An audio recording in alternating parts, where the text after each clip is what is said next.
और हम मोदी जी को भी बताना चाहेंगे, बीजेपी को बताना चाहेंगे कि जिस तरह आपने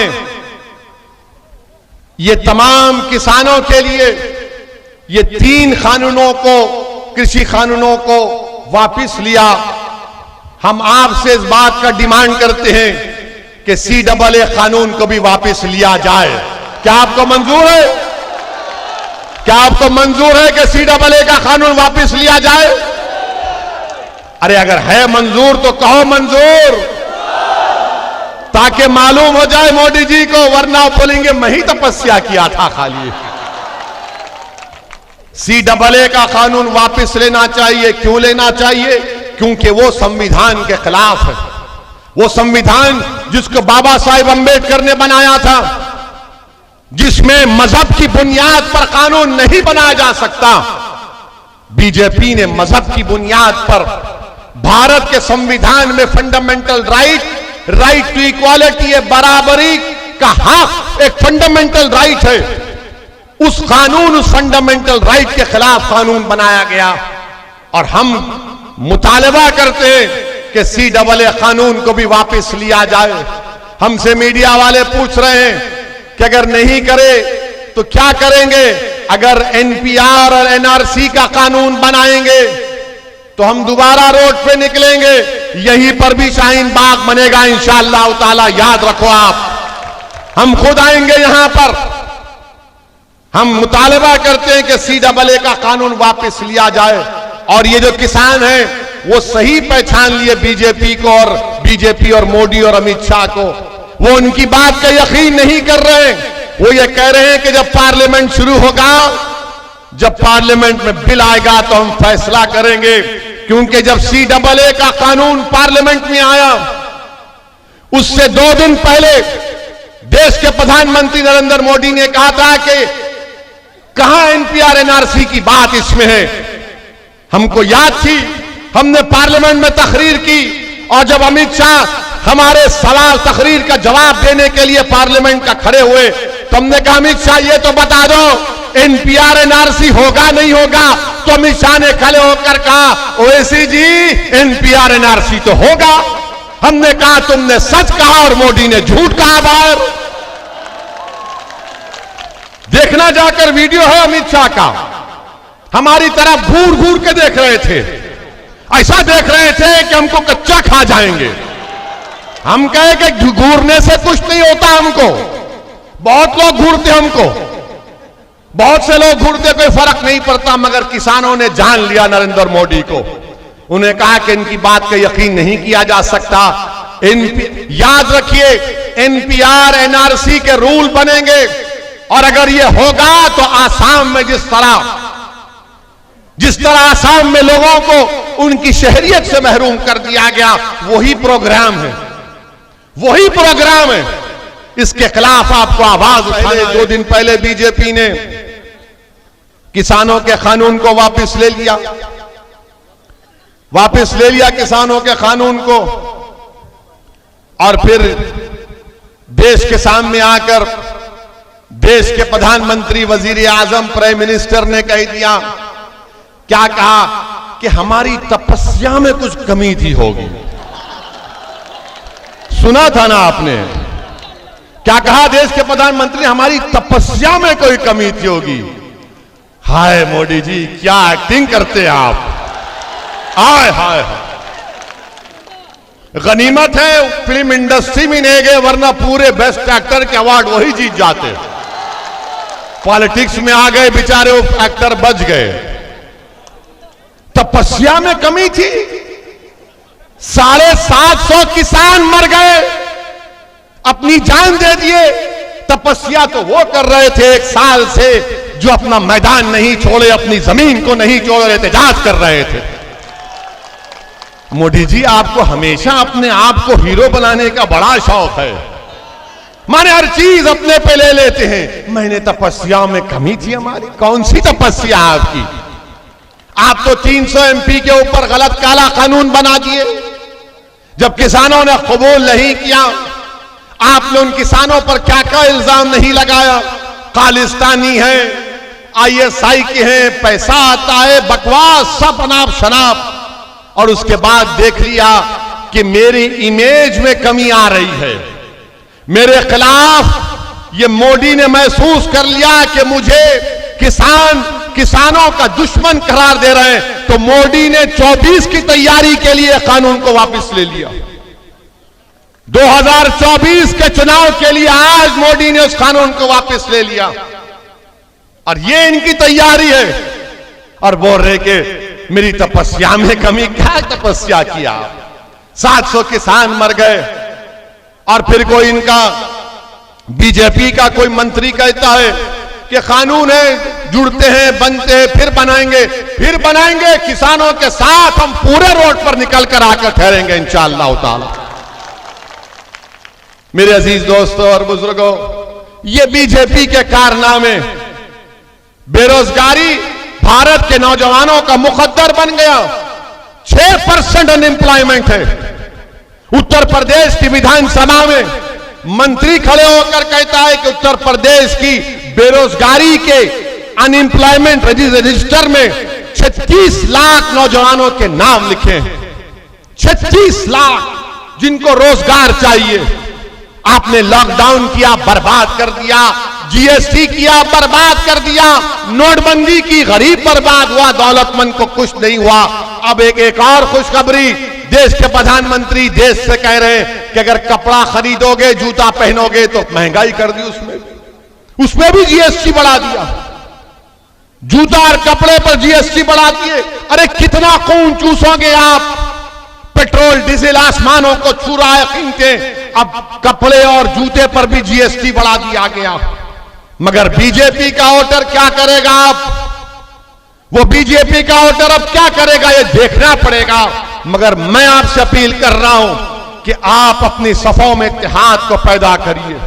हम पर इल्जाम लगा, इसी बाराबंकी में आज से 1 महीना पहले हमारा जलसा हुआ, जिसमें हमने बाराबंकी में जहां पर मस्जिद थी जिसको शहीद कर दिया गया था, हमने उसके बारे में बात की तो योगी सरकार ने हम पर मुकदमा लगा दिया।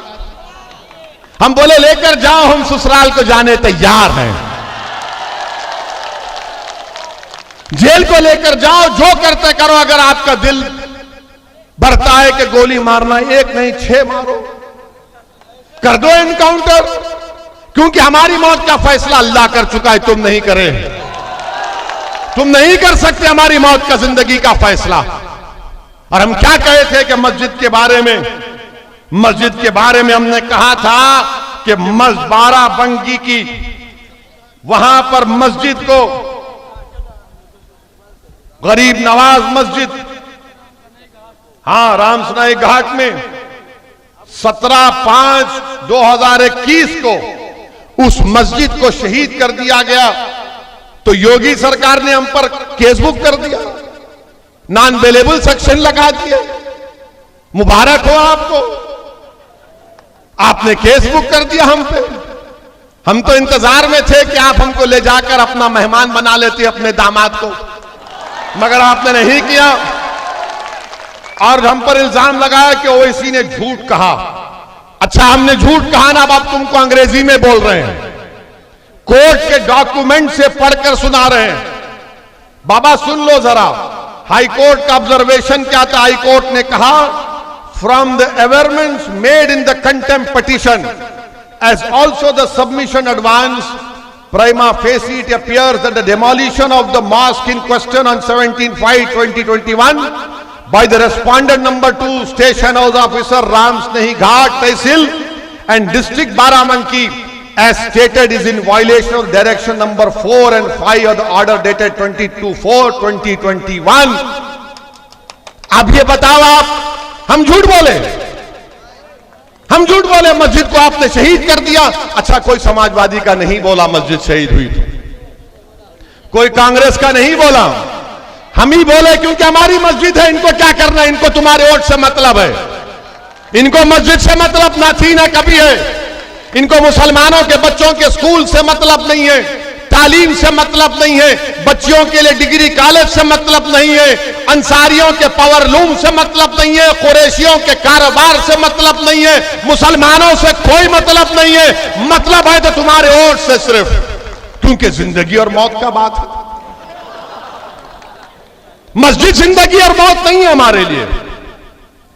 मस्जिद तो इबादत गाह है ना हमारी। बगैर किसी वजह के आपने किया, कोर्ट ने कहा, मगर केस हम पर बुक हुआ और आपसे कहा जा रहा है वोट इनको दो। मेरे अजीज दोस्तों और बुजुर्गों, मेरी आपसे गुजारिश है कि आप एक अच्छा फैसला लीजिए। और डालना आपका अख्तियार है, वो आपका जमहूरी अख्तियार है, मगर हमारा काम आपसे गुजारिश करना है, आपको समझाना है, आपको बतलाना है। और ये बार बार इस बातों में मत जाइए, ये कहेंगे आकर आपसे कि ओवैसी आया है तो बीजेपी जीत जाएगी। अरे भैया, हम नहीं लड़े यहां से तो कैसे 22,000 वोट से बीजेपी जीत गई? हम लोकसभा का चुनाव नहीं लड़े, कैसे जीत गई बीजेपी? जब नहीं बोलेंगे, समाजवादी पार्टी के अखिलेश यादव के परिवार के 3 लोग इलेक्शन हार गए, कोई नहीं बोलता। कैसे हारे वो? मुलायम सिंह यादव साहब, इनके बारे में क्या कहूं मैं? अगर बेनी प्रसाद वर्मा ने मुलायम सिंह और समाजवादी पार्टी के बारे में जो बातें कही हैं, तो समाजवादी पार्टी के लोगों की आज की रात की नींद हराम हो जाएगी। इतनी बातें बेनी प्रसाद वर्मा ने इन समाजवादी पार्टी और मुलायम सिंह के बारे में कही थी। मगर मेरे अजीज दोस्तों और बुजुर्गों, हम आपसे ये अपील करने आए हैं कि मुत्तहिदा तौर पर अपने वोट का इस्तेमाल करिए। डरने और घबराने की जरूरत नहीं है। और हम मोदी जी को भी बताना चाहेंगे, बीजेपी को बताना चाहेंगे कि जिस तरह आपने ये तमाम किसानों के लिए ये 3 कानूनों को, कृषि कानूनों को वापस लिया, हम आपसे इस बात का डिमांड करते हैं कि CAA कानून को भी वापस लिया जाए। क्या आपको मंजूर है? क्या आपको मंजूर है कि CAA का कानून वापस लिया जाए? अरे अगर है मंजूर तो कहो मंजूर, ताकि मालूम हो जाए मोदी जी को, वरना बोलेंगे मैं ही तपस्या किया था खाली। CAA का कानून वापस लेना चाहिए। क्यों लेना चाहिए? क्योंकि वो संविधान के खिलाफ है। वो संविधान जिसको बाबा साहेब अंबेडकर ने बनाया था, जिसमें मजहब की बुनियाद पर कानून नहीं बनाया जा सकता, बीजेपी ने मजहब की बुनियाद पर भारत के संविधान में फंडामेंटल राइट टू इक्वालिटी, बराबरी का हक एक फंडामेंटल राइट है। उस कानून, उस फंडामेंटल राइट के खिलाफ कानून बनाया गया। और हम मुतालबा करते हैं कि CAA कानून को भी वापस लिया जाए। हमसे मीडिया वाले पूछ रहे हैं कि अगर नहीं करे तो क्या करेंगे? अगर NPR और NRC का कानून बनाएंगे तो हम दोबारा रोड पे निकलेंगे, यहीं पर भी शाहीन बाग बनेगा इंशाअल्लाह ताला। याद रखो आप, हम खुद आएंगे यहां पर। हम मुतालबा करते हैं कि CAA का कानून वापस लिया जाए। और ये जो किसान हैं वो सही पहचान लिए बीजेपी को, और बीजेपी और मोदी और अमित शाह को। वो उनकी बात का यकीन नहीं कर रहे। वो ये कह रहे हैं कि जब पार्लियामेंट शुरू होगा, जब पार्लियामेंट में बिल आएगा तो हम फैसला करेंगे। क्योंकि जब CAA का कानून पार्लियामेंट में आया, उससे 2 दिन पहले देश के प्रधानमंत्री नरेंद्र मोदी ने कहा था कि कहां NPR NRC की बात इसमें है। हमको याद थी, हमने पार्लियामेंट में तकरीर की, और जब अमित शाह हमारे सवाल तकरीर का जवाब देने के लिए पार्लियामेंट का खड़े हुए, तो हमने कहा अमित शाह ये तो बता दो NPR NRC होगा नहीं होगा? तो अमित शाह ने खड़े होकर कहा ओवैसी जी NPR NRC तो होगा। हमने कहा तुमने सच कहा और मोदी ने झूठ कहा। बाहर देखना जाकर वीडियो है अमित शाह का, हमारी तरफ घूर घूर के देख रहे थे, ऐसा देख रहे थे कि हमको कच्चा खा जाएंगे। हम कहे कि घूरने से कुछ नहीं होता, हमको बहुत लोग घूरते हमको, बहुत से लोग घूरते कोई फर्क नहीं पड़ता, मगर किसानों ने जान लिया नरेंद्र मोदी को। उन्हें कहा कि इनकी बात का यकीन नहीं किया जा सकता। याद रखिए, एनपीआर एनआरसी के रूल बनेंगे और अगर ये होगा तो आसाम में जिस तरह आसाम में लोगों को उनकी शहरियत से महरूम कर दिया गया, वही प्रोग्राम है, वही प्रोग्राम है। इसके खिलाफ आपको आवाज उठाना है। मेरे अजीज दोस्तों और बुजुर्गों, यही चंद बातें थी जो मैंने इखलास के साथ आपके सामने रखा। मेरी आपसे दबन गुजारिश है कि मुत्तहिद हो जाइए और अपने वोट का इस्तेमाल, मजलिस का इंतखाबी निशान पतंग है, पतंग के निशान पर बटन दबाकर अपनी पार्टी को और अपने इत्तेहाद को कामयाब करिए। अस्सलाम वालेकुम व रहमतुल्लाहि व बरकातहू। नारे तकबीर, नारे तकबीर, नारे तकबीर। अस्सलाम वालेकुम व रहमतुल्लाहि व बरकातहू।